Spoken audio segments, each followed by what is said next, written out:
প্রিয় ছাত্রছাত্রীরা, আজকে আমি তোমাদেরকে এই ভিডিওর মাধ্যমে ক্লাস 9-এর ভৌতবিজ্ঞানের যে প্রশ্নগুলো দেওয়া হচ্ছে রায়মাটির প্রশ্নবিচিত্রা প্রথম পর্যায়ক্রমিক মূল্যায়ন অর্থাৎ ফার্স্ট সামেটিভের জন্য স্কুল নম্বর 1 পেজ নম্বর 260 সেখানে গ্রুপ সি এর যে প্রশ্নগুলো দেওয়া হয়েছে সেই প্রশ্ন উত্তরগুলো নিয়ে আলোচনা করবো। অর্থাৎ প্রশ্নমান 2 নম্বর প্রশ্নমানের যে প্রশ্নগুলো আছে সেই প্রশ্নগুলো উত্তর নিয়ে আজকে আমরা এই ভিডিওতে আলোচনা করব। এবং এর আগের যে প্রশ্নগুলো ছিল এই স্কুলের গ্রুপ এ এবং বি 1 নম্বর এবং এমসিকিউ এবং এসইউ টাইপসের প্রশ্ন অর্থাৎ 1 নম্বর প্রশ্নমানের প্রশ্ন, সেগুলোর উত্তর আমরা অলরেডি চ্যানেলে আপলোড করে দিয়েছি। তোমরা চাইলে প্লে লিস্ট থেকে সেই প্রশ্ন উত্তরগুলো অবশ্যই সেখান থেকে দেখে নেবে। আজকে দেখো আমাদের যে প্রশ্নগুলো আছে গ্রুপ সি এর মধ্যে, অর্থাৎ 2 নম্বর প্রশ্নমানের প্রশ্ন।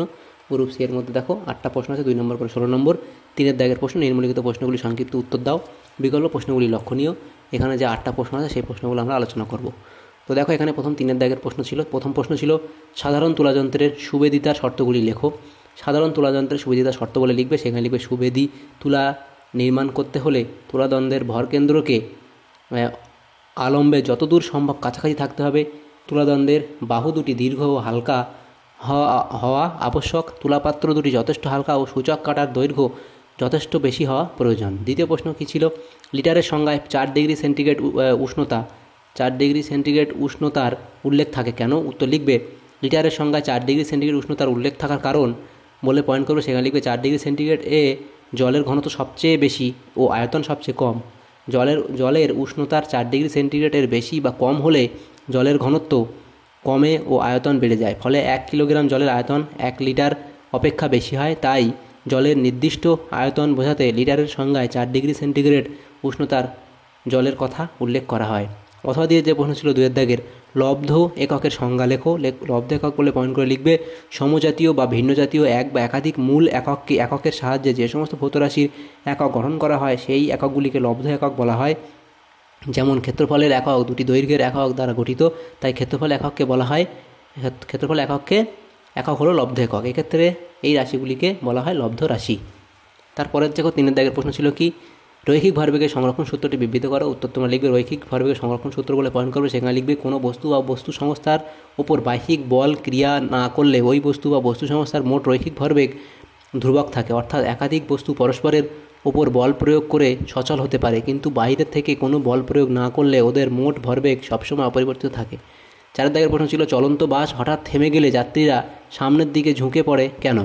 চলন্ত বাস হঠাৎ থেমে গেলে যাত্রীরা সামনের দিকে ঝুঁকে পড়ে কেন? পয়েন্ট করে লিখবে আপাতকালীন পরিস্থিতিতে ব্রেক কষে চলন্ত বাস থামানোর প্রয়োজন হলে গতিজাড্যের কারণে গাড়ির ভিতরে বসে থাকা যাত্রীদের দেহের ঊর্ধ্বাংশ তখনও সচল থাকে এবং সম্মুখ গতি বজায় রাখতে চায়, ফলে যাত্রীরা সামনের দিকে ঝুঁকে পড়েন। 5-এর দাগের প্রশ্ন দেখো এখানে কি বলা হয়েছে।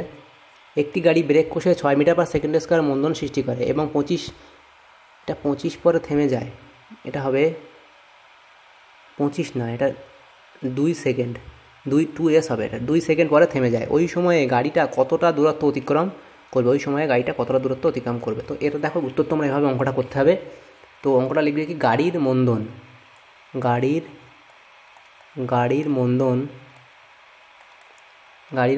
এটা আমরা -a হিসাবে ধরবো, সমান 6 মিটার পার সেকেন্ড স্কোয়ার। এবং টি কত? টি সমান 2 সেকেন্ড। এবং এস হচ্ছে কি? অতিক্রান্ত দূরত্ব।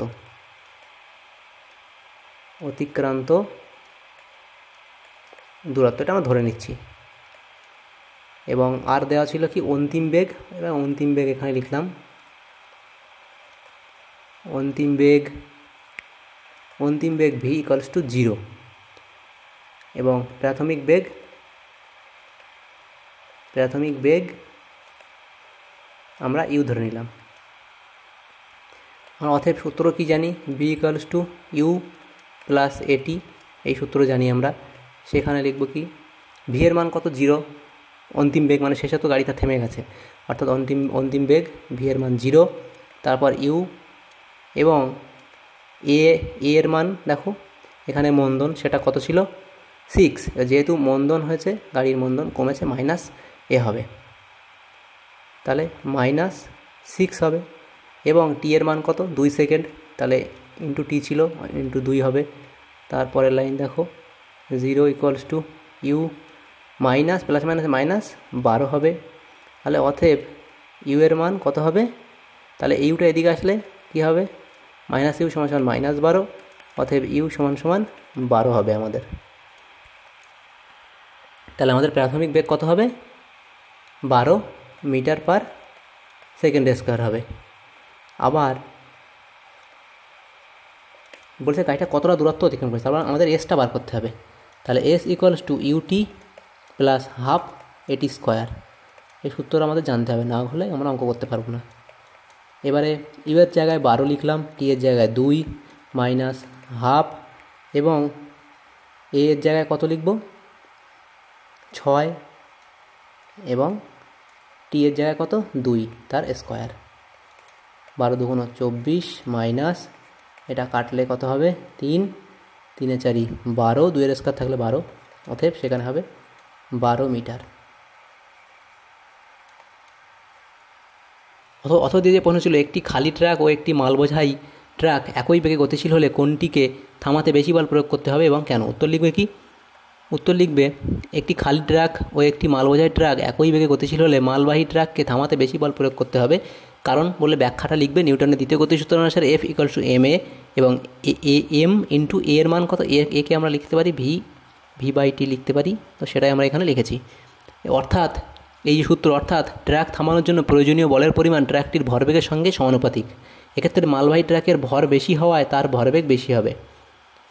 ভরবেগ বেশি হবে, যে খালি ট্রাক অপেক্ষা তার ভরবেগ বেশি হবে। সুতরাং ব্রেক কষে থামাতে হলে খালি ট্রাক অপেক্ষা মালবাহী ট্রাকের গতির বিরুদ্ধে বেশি বল প্রয়োগ করতে হবে। তাহলে এটা হয়ে গেল।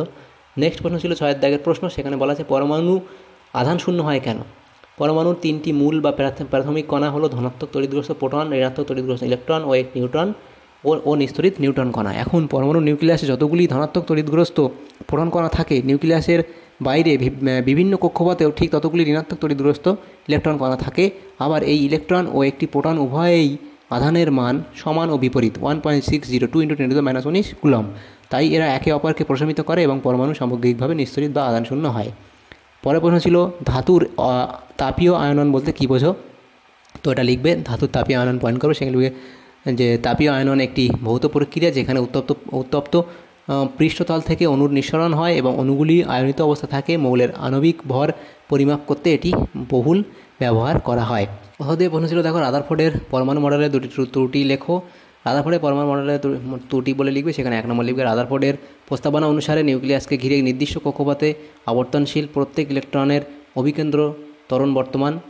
তড়িৎ গতিবিদ্যার সনাতন তত্ত্ব অনুসারে আহিত কণা ত্বরণ বা মন্দন সহ গতিশীল হলে ওই কণা তার মধ্যে নিহিত শক্তি নিরবিচ্ছিন্নভাবে বিকিরণ করতে থাকে। সুতরাং এই প্রক্রিয়ায় অনবরত আবর্তনরত ইলেকট্রনের শক্তি অবিরাম হ্রাস পায় এবং তা নিউক্লিয়াসের আকর্ষণে ক্রমশ তার নিকটে আসতে থাকে। ফলে ইলেকট্রনটি ক্রমহ্রাসমান ব্যাসার্ধের কুণ্ডলী পথে আবর্তন করতে করতে একসময়ে নিউক্লিয়াসে গিয়ে আছড়ে পড়ে। দেখা যায় এই ঘটনা 10⁻8 সেকেন্ড সময়ের মধ্যে ঘটা উচিত। অর্থাৎ রাদারফোর্ডের মডেল 10⁻8 সেকেন্ড এই স্বল্প সময় ব্যবধানের জন্য স্থায়ী হওয়ার কথা। বাস্তবে অবশ্য পরমাণুকে দীর্ঘ সময় ধরে স্থায়ী অবস্থায় পাওয়া যায়। সুতরাং রাদারফোর্ড মডেল পরমাণুর স্থায়িত্বের ব্যাখ্যা দিতে পারে না। দ্বিতীয় লিখবে পয়েন্ট, শক্তি ক্ষয়ের ফলে বিভিন্ন কক্ষপথে ইলেকট্রনের ত্বরণের মান নিরবিচ্ছিন্ন হারে পরিবর্তিত হওয়ায় বিকিরণ হিসেবে নিশ্চিত তরঙ্গ দৈর্ঘ্য নিরবিচ্ছিন্নভাবে পরিবর্তিত হওয়া উচিত। সুতরাং হাইড্রোজেন, হিলিয়াম ইত্যাদি মৌলের পারমাণবিক বর্ণালী প্রকৃতিগতভাবে নিরবিচ্ছিন্ন বর্ণালী হওয়া উচিত। কিন্তু পরীক্ষালব্ধ ফলাফল দেখায় যে এক্ষেত্রে রেখা বর্ণালী সৃষ্টি হয়, যার ব্যাখ্যা রাদারফোর্ড মডেল থেকে পাওয়া যায় না। তাহলে এই দুটো তোমরা ভুল ত্রুটি লিখবে। 8 দাগে প্রশ্ন ছিল পরমাণুর নিউক্লিয়াসের মধ্যে অতি ক্ষুদ্র স্থানে প্রোটন কণা একত্রে থাকে কিভাবে? উত্তর লিখবে পরমাণুর নিউক্লিয়াসে পজিটিভ তড়িৎগ্রস্ত কণা প্রোটন ও নিস্তরিত কণা নিউট্রন বর্তমান। আমরা জানি সমজাতীয় আধান পরস্পরকে বিকর্ষণ করে, তাই প্রোটন কণাগুলির মধ্যে বিকর্ষণ বল কাজ করা উচিত, কিন্তু বাস্তবে তা হয় না। প্রোটন ও নিউট্রনের মধ্যে অবিরাম গতিতে আধান বিনিময়ের ফলে প্রোটন নিউট্রনে ও নিউট্রন প্রোটনে পরিণত হয়। ফলে তাদের মধ্যে এক তীব্র আকর্ষণ বল সৃষ্টি হয়, যা নিউক্লিয় বল নামে পরিচিত। এই আকর্ষণ বলের কারণে নিউক্লিয়াসের মধ্যে অতি ক্ষুদ্র স্থানে প্রোটন কণা একত্রে থাকতে পারে। তাহলে আমাদের যে প্রশ্নগুলো ছিল 1 নম্বর স্কুলে ফিজিক্যাল সায়েন্সের গ্রুপ সি এর অর্থাৎ 2 নম্বর প্রশ্নগুলো সমস্ত প্রশ্ন উত্তর আমরা আলোচনা করলাম। তো যদি তোমাদের সামান্যতম উপকার এসে থাকে ভিডিওটা অবশ্যই একটা লাইক করবে আর বেশি বেশি করে বন্ধুদের সাথে শেয়ার করবে। আর পরবর্তী স্কুলের প্রশ্ন উত্তরগুলো পাওয়ার জন্য অবশ্যই আমাদের চ্যানেলটাকে সাবস্ক্রাইব করে রাখবে। Thanks for watching.